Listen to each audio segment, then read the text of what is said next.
Assalamualaikum warahmatullahi wabarakatuh. Saya Feren Ardisa Anindya Putri dari kelas CD dengan NIM 495. Yang terhormat Bapak Hadi selaku dosen pengampu mata kuliah Kimia Organik.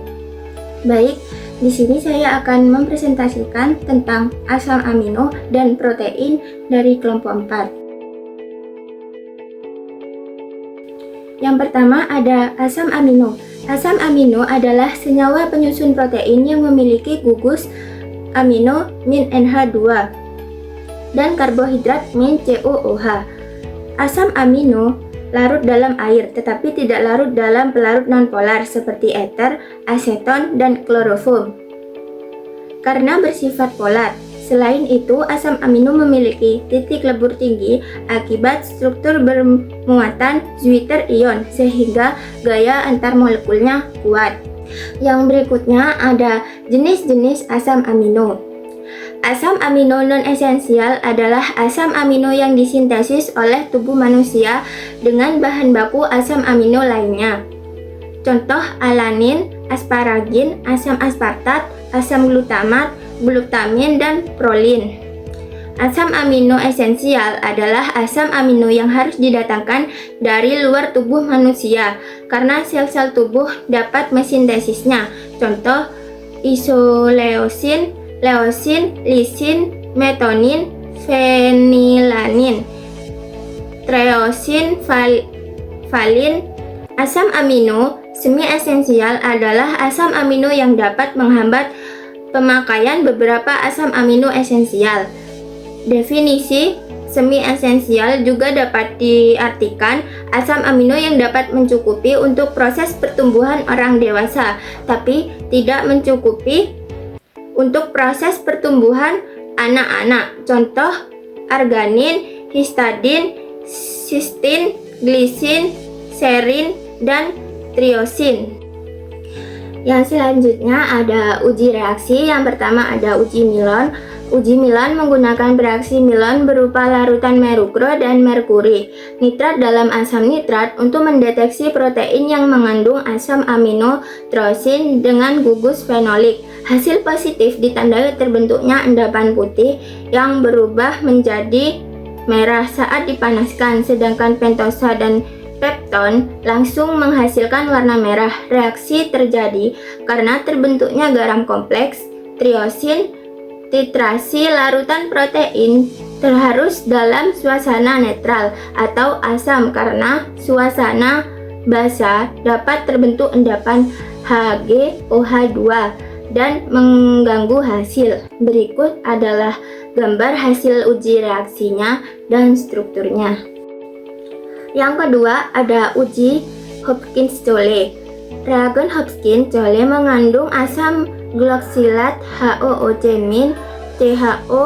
Jika reagen ini ditambahkan ke dalam larutan senyawa yang mengandung cincin dan ditambah larutan asam sulfat pelekat, maka akan terbentuk cincin ungu pada interfase kedua cairan tersebut karena triptofan merupakan satu-satunya asam amino yang mengandung cincin indol. Maka uji ini dipakai untuk identifikasi asam amino, triptofan, dan protein yang mengandung asam amino triptofan. Cincin ungu bertampak pada bidang batas antara dua cairan adalah hasil kondensasi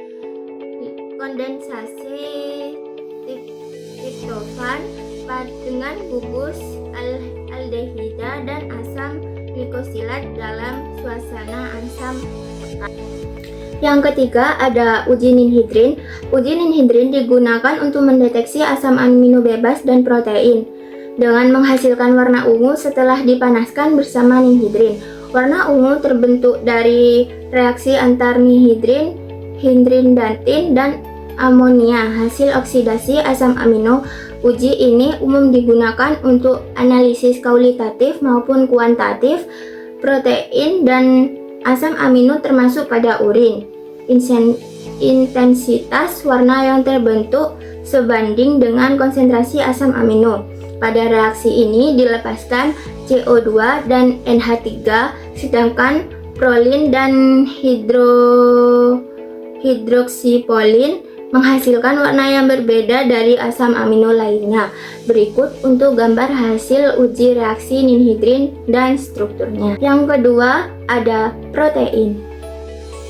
Protein merupakan makromolekul utama penyusun sel yang berperan dalam menentukan struktur sel, komunikasi antar sel, serta berbagai katalitas berbagai reaksi biokimia. Protein memiliki struktur dan fungsi yang beragam, diantaranya sebagai katalisator, pendukung cadangan, sistem imun, alat gerak, transportasi, dan respon kimiawi. Protein juga menghasilkan ekspresi informasi genetik pada semua organisme termasuk bakteri. Dituju dari strukturnya, protein dapat dibagi menjadi dua. Selanjutnya ada jenis-jenis protein. Yang pertama, protein fiber.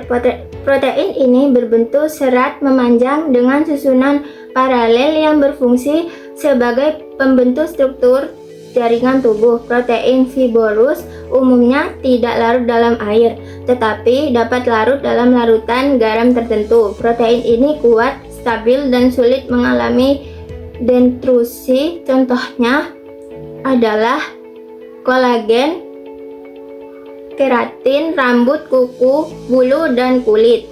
Yang kedua ada protein globular. Protein ini berbentuk bulat atau spiral dan tersusun dari rantai polipeptida yang terlipat. Protein globular larut dalam sistem air dan larutan encer, mudah berubah oleh pengaruh suhu dan asam, serta mudah mengalami denaturasi. Protein ini banyak berperan dalam proses metabolisme tubuh. Contohnya adalah albumin, hemoglobin, serta protein pada susu telur dan daging. Selanjutnya ada uji reaksi. Yang pertama ada tes Biuret. Biuret merupakan tes identifikasi untuk protein. Ikatan peptida pada protein akan membentuk kompleks dengan tembaga 2, menghasilkan kompleks berwarna ungu. Berikut adalah gambar struktur dan hasil tes Biuret protein. Yang kedua ada tes Milon. Tes Milon akan memberikan hasil positif untuk asam amino triosin yang memiliki gugus hidroksil yang terikat pada cincin benzena gugus fenol. Protein yang memiliki komponen triosin akan menghasilkan produk presipitasi berwarna putih yang kemudian berubah menjadi merah ketika dipanaskan. Berikut adalah gambar contoh uji Milon. Yang ketiga ada tes Hopkins-Cholle. Reagen Hopkins-Cholle akan bereaksi dengan protein yang mengandung triptofan, cincin indol, dan bereaksi dengan asam gliosik dengan katalitas asam kuat. Berikut adalah gambar reaksinya. Baik, berikut juga untuk daftar pustakanya atau referensi yang kami ambil. Sekian presentasi dari saya, kurang lebihnya mohon maaf. Wassalamualaikum warahmatullahi wabarakatuh.